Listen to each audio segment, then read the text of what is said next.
এ মা, আজ তো অনেক বেলা হয়ে গেল। আমার শাক তোলাও প্রায় শেষ। শাকগুলো কি সুন্দর কচি কচি। এই নদীর ঘাটে আসলে কখন যে সময় চলে যায় বুঝতেই পারি না। কত সুন্দর হাওয়া দিচ্ছে। যাই হোক, বাড়িতে গিয়ে আবার রান্না করতে হবে। মাকে খাইয়ে ওষুধও খাওয়াতে হবে। তারপর আবার কাজে যেতে হবে। কথা না বাড়িয়ে তাড়াতাড়ি যাই, মা আবার আমার জন্য অপেক্ষা করছে মনে হয়।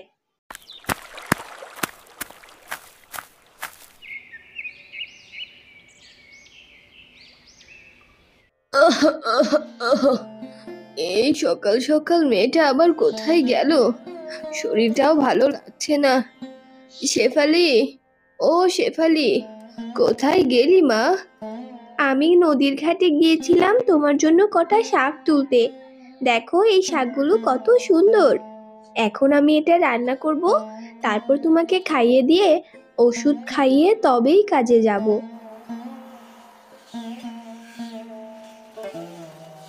সকাল থেকে কেন জানি বুকটা ধড়ফড় করছে রে মা। মনে শান্তি লাগছে না। গায়েও মনে হয় জ্বর উঠেছে। তারপর আবার অনেকক্ষণ থেকে তোকে দেখতে পাচ্ছি না। তোকে না দেখলে আমার আরো বেশি খারাপ লাগে। কোথায় যে থাকিস? আর তোকেই কি বলি, সারাটা দিন পরিশ্রম করিস। আমি এক হতভাগী মা, যাকে এক মুঠো ভাত তুলে খেতে দিতাম না, এক গ্লাস পানি গড়িয়ে খেতে দিতাম না, তাকে এখন সংসারের পুরো দায়িত্ব নিতে হচ্ছে। লোকের বাড়ি কাজ করতে হচ্ছে। আল্লাহ, তুমি আমাকে তুলে নাও। আমার মেয়ের এই কষ্ট আমি আর সইতে পারি না যে। এ কি মা, তুমি এসব কি বলছো? তুমি আমাকে ছোট থেকে লালন পালন করে বড় করেছো, পৃথিবীর আলো দেখিয়েছো। আর আজ তুমি অসুস্থ, আমি তোমার জন্য এটুকু করতে পারবো না? তোমার মুখ থেকে আর কখনো যেন এসব কথা না শুনি। আমার একদম ভালো লাগে না। ঠিক আছে মা, আর কথা বাড়িও না। তুমি আর একটু অপেক্ষা করো। আমি এই শাকটা রান্না করে তারপর তোমাকে খাইয়ে ওষুধ খাইয়ে কাজে যাব। ও বাড়িতে গেলে আবার খানিক কথা শুনতে হয়। মালকিন জানে আমার মা অসুস্থ, তাই আমার একটু দেরি হয় কাজে যেতে। তাও আমাকে কত কথা শোনায়। বড়লোকরা এমন হয় কেন মা? তারা শুধু নামেই বড়লোক, তাদের মনটা বড় নয়। মা, ও মা, দেখো আমার রান্না হয়ে গেছে। দেখো আজকের শাকগুলো কত সুন্দর। মা, দেখো তো শাকে লবণ হয়েছে কিনা। আজকের শাকগুলো কিন্তু অনেক সুন্দর কচি কচি ছিল। আর রান্নাটাও মনে হচ্ছে ভালোই হয়েছে। খেয়ে বলো তো কেমন হয়েছে। কি মা, বলছো না কেন? তোর রান্নার কথা আর কি বলবো মা। আহা, সেই স্বাদ। তোর রান্নার কথা তো বলে শেষ করা যাবে না। যেই মেয়েকে দিয়ে আমি কখনো কোনো কাজ করাইনি, সেই মেয়ে বড় হয়ে এত সুন্দর রান্না করবে আমি কখনো ভাবিনি। দু চারজন মানুষকে জিজ্ঞেস করলে বুঝতে পারবি। তোর রান্নার স্বাদ একেবারে অমৃত। আমি এক হতভাগী মা। আমার এত সুন্দর মেয়েটাকে দিয়ে এই বয়সে আমি কত কাজ করাচ্ছি। পুরো সংসারের দায়িত্বটাই তোর উপর। এসব কেন বলছো আবারও? আমার ভালো লাগে না বললাম না তোমাকে? আর খাবার সামনে নিয়ে কাঁদতে নেই মা। তুমিই তো বলো। তুমি তাড়াতাড়ি খেয়ে নাও আর ওষুধটা খাও, দেখবে ভালো লাগবে। আর আমাকে তো ও বাড়ি যেতে হবে, মালকিন অপেক্ষা করছে। না জানি আজকে আবার কত কথা শোনায়। আমাকে ক্ষমা করে দিন গিন্নিমা। জানেনই তো ঘরে আমার অসুস্থ মা, তাই প্রতিদিন কাজে আসতে আমার একটু দেরি হয়। আমি তো কাজে ফাঁকি দিই না, কিন্তু আসতেই যা একটু দেরি হয়। আমাকে আজকের মতো ক্ষমা করে দিন গিন্নিমা। শোন, প্রত্যেক দিন তোর এই কথাগুলো আর ভালো লাগে না। শুনতে শুনতে কানের পোকা নড়ে গেল। তাড়াতাড়ি গিয়ে নাস্তা বানা, রুটি বানা, তরকারি বানা। আমার ছেলে এখনো কিচ্ছু খায়নি সকাল থেকে। তোর এসব বাহানা আমি আর শুনবো না কিন্তু। এবার থেকে যদি দেরি করে আসিস, আমি তোর মাইনে কেটে রাখবো, বলে দিলাম। চোখের সামনে থেকে সর এখন। আপনি একদম চিন্তা করবেন না গিন্নিমা। আমি এক্ষুনি 10 মিনিটের মধ্যে নাস্তা রেডি করে ছোট কর্তাবাবুকে দিয়ে আসছি। গরিব মানুষের কোনো সম্মান থাকে না। গিন্নিমা জানে আমার মা অসুস্থ, তাই আমার প্রত্যেকদিন একটু দেরি হয়। তাতে কি এমন ক্ষতি হয়? আমি কখনোই আমার কাজে ফাঁকি দিই না, তারপরেও কত কত কথা শোনাই। আজকে আবার বলছে আমার মাইনে কেটে রাখবে।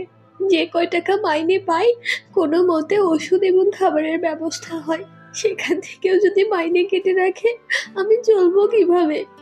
আসলে গরিব মানুষ হওয়াটাই অপরাধ। ঠিক এমন সময় গায়ত্রীর ছেলে রান্নাঘরে চলে আসে আর এসে বলে, তুমি কাঁদছো? তুমি কেঁদো না। আসলে আমার মায়ের একটু বয়স হয়ে গেছে তো, তাই মেজাজটা খিটখিটে হয়ে গেছে। তুমি চিন্তা করো না, তোমার মাইনে কাটা হবে না কখনোই। যাই হোক, মা তোমার সাথে খারাপ ব্যবহার করেছে বলে আমি তোমার কাছে ক্ষমা চাইতে এলাম। তুমি কিছু মনে করো না, আর তুমি আস্তে ধীরে কাজ সারো। অত তাড়াহুড়া করতে হবে না, আমার মোটেও খিদে পায়নি। আপনি অনেক ভালো। সবাই যদি আপনার মতো হতো তাহলে এই দুনিয়াটা কতই না সুন্দর হতো। আমি ভাবতেও পারিনি আপনার মা আমার সাথে রাগারাগি করেছে বলে আপনি আমার কাছে ক্ষমা চাইতে আসবেন। আমার কাছে ক্ষমা চাওয়ার কোনো দরকার নেই। আমি এই বাড়ির কাজের মানুষ। আমাকে ভুল ত্রুটি হলে গালিগালাজ শুনতে হবে, এটা স্বাভাবিক ব্যাপার। আপনি এখান থেকে যান, আমি দ্রুত আপনার খাবার দিয়ে আসছি।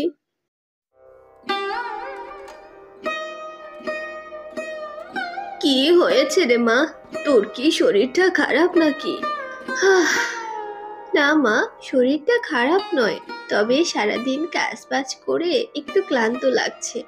তার উপর আমাদের গিন্নিমা যখন তখন কথা শোনায়। জানে আমার বাড়িতে একজন অসুস্থ মানুষ, তাকে সকালবেলা রান্না করে খাইয়ে ওষুধ খাইয়ে তবেই আমাকে যেতে হয়। জানো তো মা, আমি কখনোই কোনো কাজে ফাঁকি দিই না, কিন্তু তারপরেও ঠিক কথা শোনায়। আসলে গরিব মানুষ হয়ে জন্মেছি, এটাই আমাদের অপরাধ, তাই না মা? ও বাড়ির গিন্নিমা ওরকমই, পুরো পাড়ার মানুষ জানে রে। তুই এই মানুষের বাড়িতে কাজ করিস, এটা আমার আর সহ্য হয় না। দেখতে দেখতে তুইও বড় হয়ে গেলি, তোরও একটা বেথার ব্যবস্থা করতে হয় যে। আমিও অসুস্থ, কখন কি হয়ে যায় জানি না।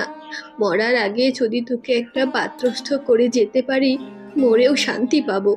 তুমি এসব আর বলো না মা। আর কখনো তুমি বলবে না আমার বিয়ের কথা। এখনো ঘরের চাল সারানো বাকি। তোমার ওষুধ লাগে মাসে অনেক টাকা। আমি যদি পরের বাড়িতে চলে যাই তাহলে তোমাকে দেখবে কে? তোমার যেমন আমি ছাড়া কেউ নেই, আমারও তুমি ছাড়া কেউ নেই। তাই বিয়ে থাওয়ার কথা আর মুখে তুলো না মা। শেফালি, ও শেফালি, কি ঘুম ভাঙেনি নাকি নবাবজাদি? ও মা, কি গো শেলি দিদি, তুমি কেন এখানে সকাল সকাল? গরিবের বাড়িতে কি মনে করে? তুই যে আমার সবগুলো শাক তুলে এনেছিস, এটা কি ভুলে গেছিস? প্রত্যেক দিন যে আমার জমি থেকে শাক তুলিস, কি পেয়েছিস? হ্যাঁ, বাজার থেকে কিনে খেতে পারিস না? যত সব। আর কোনোদিন যদি দেখেছি আমার জমি থেকে শাক চুরি করে এনেছিস, তোর একদিন কি আমার একদিন। কি বলছো শেলি দিদি? আমি আমার অসুস্থ মায়ের জন্য কটা শাক তুলেছি, এটাকে তুমি চুরি বলছো?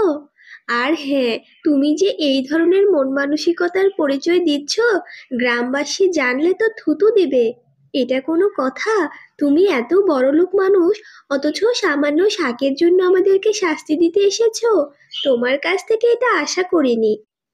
তাই তো, ও তো ঠিকই বলছে।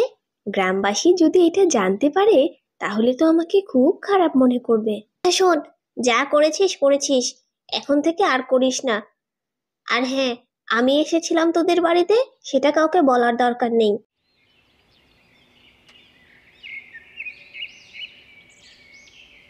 শেফালি, আমি ঘাটে যাচ্ছি জল আনতে, ঘরটা ফাঁকা থাকবে, খেয়াল রাখিস। ও কি মা, তুমি কেন যাচ্ছ? এই তো ভাতটা হয়েই এসেছে, ভাতটা নামিয়ে আমি আনছি। না না, থাক, তোকে আর যেতে হবে না। আবার কোথা থেকে কি চুরি করে আনিস, এসব আর আমার ভালো লাগছে না। কি গো মা, তুমিও আমাকে চোর মনে করছো? যে যা কিছু বলে যাবে আর তুমি সেটাই বিশ্বাস করবে? আমার আর এসব ভালো লাগে না। তোর তোর বাবা মারা যাওয়ার পর থেকে আমি কখনোই কোনো দিনও চোর বদনাম শুনিনি। আজ তোর এই দুটো শাকের জন্য আমাকে চোর বদনাম শুনতে হলো। আমার আর এসব ভালো লাগছে না রে মা, আমার আর এসব ভালো লাগছে না। দাও মা, আমাকে বালতিটা দাও, আমি জল নিয়ে আসছি। এ কি, রমেশ বাবু, আপনি এখানে? হ্যাঁ, আমি আসলে কয়েকদিনের জন্য শহরে যাচ্ছি। তোমার সাথে আর হয়তো দেখা হবে না, তাই একটু দেখা করতে আসলাম। কিন্তু কেন? আপনি আমার সাথে দেখা করতে এসেছেন কেন? আমি আপনাদের বাড়ি কাজ করি, এসব লোকে দেখলে কি বলবে? আসলে আমি একটা সত্যি কথা তোমাকে আজকে বলতে চাই। আমি তোমাকে অনেক ভালোবাসি।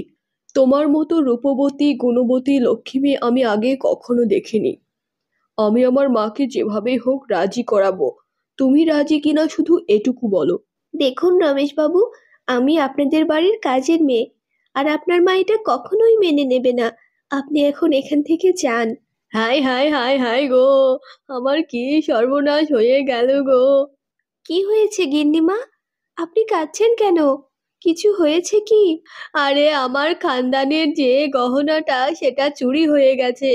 আমার বিশ্বাস তুই ছাড়া এটা কেউ নেয়নি। আমার বাড়িতে দুজন কাজের লোক, কালকে তো ও আসেইনি, তাহলে শুধুমাত্র তুই এসেছিলি, তুই এই কাজটা করেছিস। হ্যাঁ হ্যাঁ গিন্নিমা, ওই করেছে। আমি তো কাল আসিনি।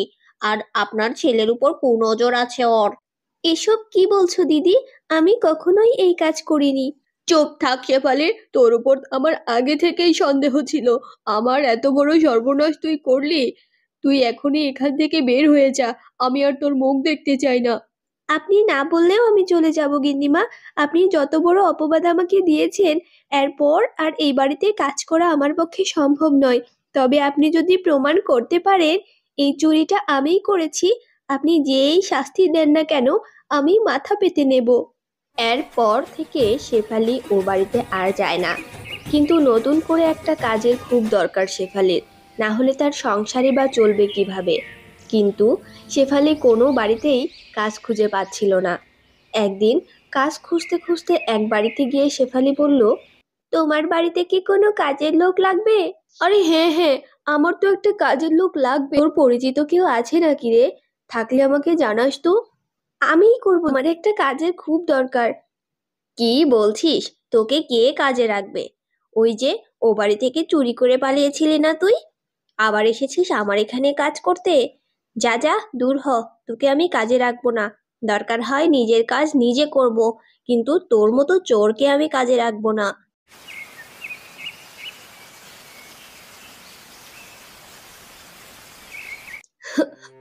মা, আমাকে কেউ কাজে রাখছে না। আমার কাছে যে কটা জমানো টাকা ছিল সবই প্রায় শেষ। ওই বাড়ির গিন্নিমা সবাইকে বলে দিয়েছে আমি একজন চোর। আমি এই অপবাদ নিয়ে কিভাবে বাঁচবো মা? আর তোমাকে নিয়ে আমাদের বাকিটা জীবন কিভাবেই বা কাটবে? কেউ আমাকে কোনো কাজ দিচ্ছে না। শোন মা শেফালি, এরা আসলে কেমন ধরনের মানুষ জানি না। মানুষকে চাইলেই এরা বদনাম করতে পারে। আমি তোকে একটা কথা বলি মা, এই গ্রামে মনে হয় আর কোনো কাজবাজ পাওয়া যাবে না। চল, আমরা অন্য কোনো গ্রামে চলে যাই। গরিব হলেও আমাদের আত্মসম্মান বোধ তো আছে। তুমি এসব কি বলছো মা? এই গ্রামে আমাদের বসত ভিটে, মাথা গোঁজার ঠাঁইটুকু তো এখানেই। আমরা কোথায় যাব, কোথায় থাকবো?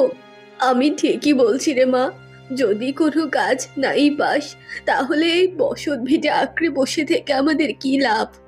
আর এখানে আমাদের কোনো সম্মান নেই মা। যে কেউ ইচ্ছা করে তোকে দোষী বানাচ্ছে। আমার আর এসব ভালো লাগছে না রে মা। আমিও পারছি না তোর জন্য কিছু করতে। চল আমরা তাড়াতাড়ি রওনা দিই, দেরি করিস না রে মা। শেফালি তার মাকে নিয়ে গ্রাম ছেড়ে, তাদের বসত ভিটে ছেড়ে পাড়ি দিল অজানার উদ্দেশ্যে। অনেক দূর যেতে যেতে একটি বসতি দেখতে পেল তারা, আর সেখানেই তারা নেমে একটা গাছতলায় গিয়ে দাঁড়ালো। তারপর মা মেয়ে দুজনে কথা বলতে শুরু করলো। মা, আমরা তো অনেক দূরে চলে এসেছি। এটা সামনে মনে হচ্ছে একটা জমিদার বাড়িও আছে। এটা অনেক বড় একটা গ্রাম। কিন্তু আমরা এখানে কি করব মা?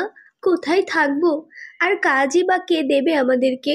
তুই চিন্তা করিস না মা শেফালি, সৃষ্টিকর্তা ঠিক কোনো একটা ব্যবস্থা করে দেবে।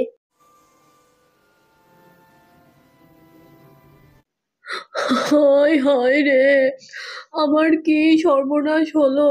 মা, তুমি এখানে একটু গাছতলাতে বসো।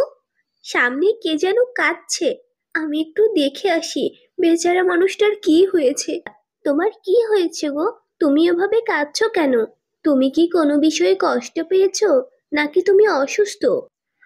আর বলো না বোন, আমি বেশি টাকা রোজগার করতে পারি না বলে আমার বউ ঘরের সমস্ত জিনিসপত্র টাকা পয়সা নিয়ে চলে গেছে।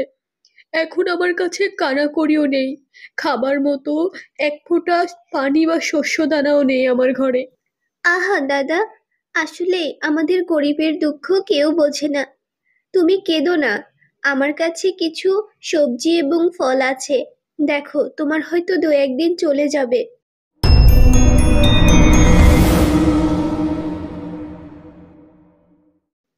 তুমি কে গো বোন? আমার একটা কথায় তোমার ব্যাগ থেকে সমস্ত জিনিস তুমি দিয়ে দিলে। আমিও বড্ড অসহায় গো দাদা। দূর গ্রাম থেকে এসেছি এই গ্রামে একটু কাজের খোঁজে, কিন্তু কে কাজ দেবে? কাউকেই তো চিনি না। ও তাই নাকি? আজ থেকে তুমি আমার বোন, আর আমি রাজবাড়িতে কাজ করি। তুমি চাইলে আমার সাথে রাজবাড়িতে কাজ করতে পারো।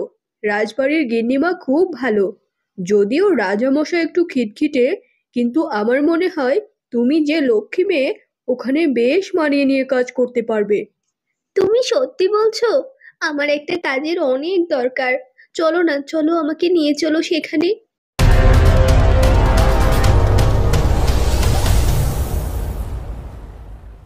ও মা, কি সুন্দর দেখতে তুমি! কি নাম গো মেয়ে তোমার? তুমি কি ঘরের কাজকর্ম সব করতে পারো? বাসন মাজা, কাপড় কাচা, রান্নাঘরের কাজ সবকিছু কিন্তু নিজের দায়িত্বে নিজের মনে করে করতে হবে তোমাকে। আমার নাম শেফালি। আমি সব কাজ করতে পারি রানীমা, কিন্তু একটা কথা, আমাকে একটা মাসের মাইনে আপনাকে একটু অগ্রিম দিতে হবে। আমি এই গ্রামে নতুন, আর আমার মা আর আমি এখানেই থাকবো এখন থেকে। যদি আমাকে অগ্রিম টাকাটা দিতেন, আমাদের থাকার আর খাওয়ার ব্যবস্থাটা হয়ে যেত। ও, তাই নাকি? তোমরা এই গ্রামে নতুন? কোনো সমস্যা নেই, আমাদের এখানেই তোমরা থাকতে পারবে। প্রাসাদের ওই পশ্চিম দিকে দেখো, অনেকেই থাকে। আমাদের প্রাসাদে যারা কাজ করে তাদেরকে বাইরে থাকতে হয় না। তুমি আর তোমার মা আজ থেকে এখানেই থাকতে পারবে। আর হ্যাঁ, নিজের মনে করে সব কাজ করো কিন্তু। বেতন নিয়ে তোমাকে ভাবতে হবে না। 1 মাস কেন, 6 মাসের বেতন তোমাকে অগ্রিম দিয়ে দেওয়ার কথা আমি বলে দিচ্ছি। যাও, এবার রান্নাঘরে গিয়ে নিজের কাজগুলো বুঝে নাও। এভাবে অনেকগুলো দিন চলে গেল, প্রায় বছরের মাথায়। এমন সময় শেফালির কাছে খবর এলো তার পুরনো বাড়ির ছোট কর্তা তার সাথে দেখা করতে এসেছে। ও, তুমি তাহলে সেই নতুন কাজের ঝি যে হঠাৎ উড়ে এসে জুড়ে বসেছ? তা কাজকর্মে কোনো ফাঁকিবাজি করা চলবে না কিন্তু। এগুলো হয়ে গেলে রান্না বান্না করবে। ফাঁকিবাজি করলে এতক্ষণ ধরে কতগুলো মশলা কি তোমার নানু বেটে দিচ্ছিল? আর তুমি কে? হঠাৎ করে এসে এমন ভাব দেখাচ্ছ। তা তোমার নাম কি? এই, আমার সাথে মুখ সামলে কথা বলো। আমি হলাম দাসী, শান্তি।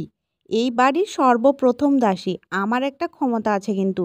ও বাবা, ভাবসাব দেখে মনে হচ্ছিল তুমি তো আরেক জমিদার গিন্নি।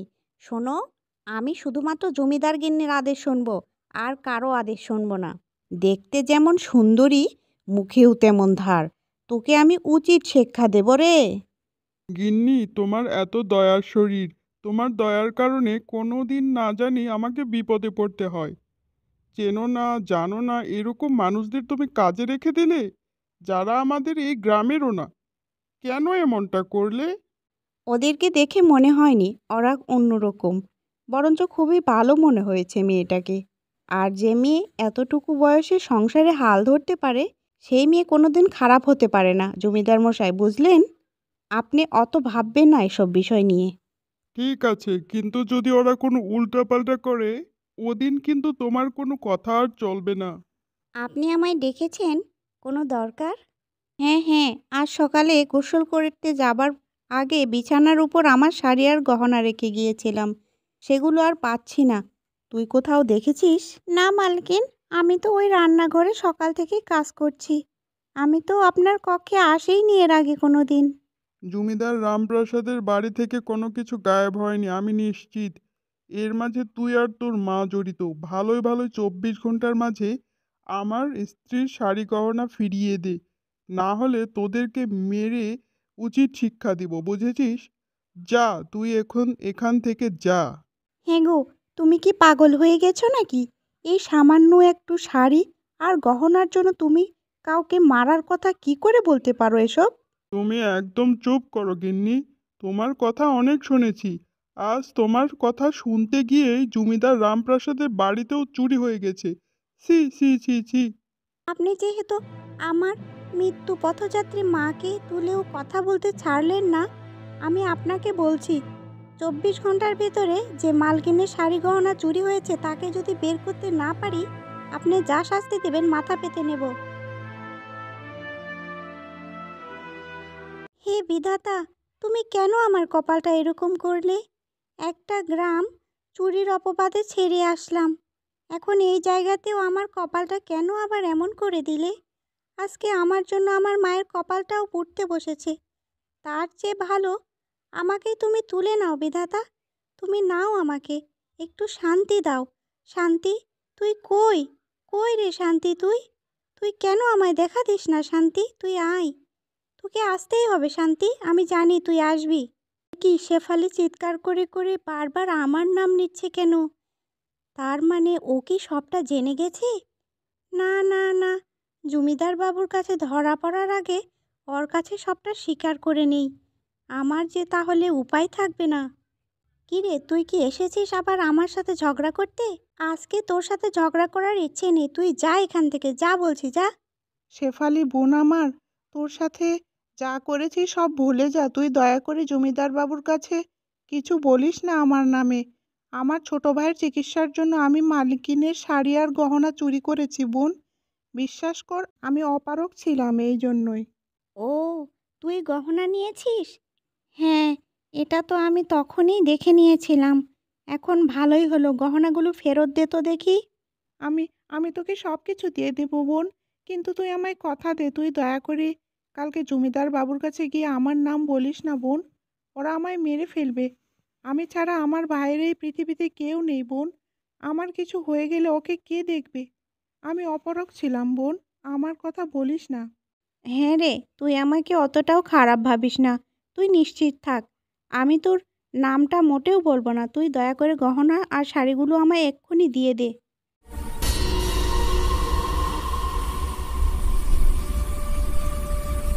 মালকিন, এই যে আপনার শাড়ি আর গহনা। দয়া করে মালকিন, এই বিষয়টি জমিদার বাবুর কাছে বলবেন না। আপনার শান্তির নামটা বলবেন না দয়া করে। তুমি নিশ্চিত থাকো শেফালি, আমি জমিদার বাবুর কাছে এই সমস্ত বিষয়টা চেপে যাব। সে জানতে পারলে শান্তির অবস্থা খারাপ করে দিবে।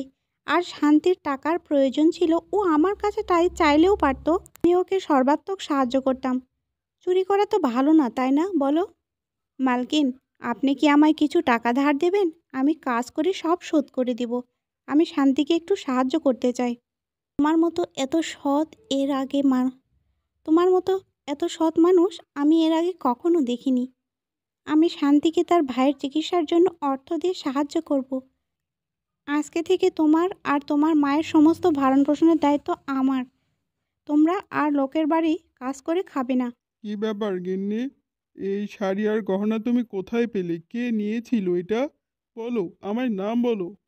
আমাদের পোষা কুকুর রামু এই শাড়ি আর গহনা নিয়ে আজ সকালে খেলছিল। আমি তারপর তার মুখ থেকে এটা ছিনিয়ে নিয়ে এলাম। এবার কি এই নিষ্পাপ কুকুরটিকেও আপনি হত্যা করবেন? আপনার শাড়ি আর গহনাগুলো আপনি দয়া করে আপনার শরীরে পরে থাকবেন। আমি চললাম আমার বাবার বাড়িতে। কিন্তু কেন গিন্নি? তুমি কেন আমায় ছেড়ে চলে যেতে চাইছো? তোমায় তো কোনোদিন কোনো কিছুর অভাব দেয়নি, কেন যাচ্ছ বলো? জমিদার রামপ্রসাদ, টাকা পয়সা ধন সম্পত্তির কোনো অভাব আপনার কাছে নাও থাকতে পারে, কিন্তু মনুষ্যত্বের বড্ড অভাব। আগে মনুষ্যত্ব অর্জন করুন, এরপর আমি আসব। আমায় ক্ষমা করে দে মা শেফালি, আমি আমার ভুল বুঝতে পেরেছি। আসল চোর ছিল ওই কমলা, ওই চুরি করেছিল রে মা। আমি বিনা দোষে তোকে কথা বলেছি। বিআইন, আমায় আপনি ক্ষমা করে দেবেন। আপনার মেয়েকে আমি অনেক কষ্ট দিয়েছি। শেফালি, আমি তোমাকে কত খোঁজার চেষ্টা করেছি, কোথাও পাইনি। আমার মা অনেক বড় ভুল করে ফেলেছে। আমি যদি থাকতাম এত বড় অন্যায় তোমাদের সাথে হতে দিতাম না শেফালি। মাকে ক্ষমা করে দাও, ক্ষমা করে দাও শেফালি। বড় মানুষ হয়ে এভাবে ক্ষমা চাইছেন, সেটা আমি কোনোদিনই চাইনি।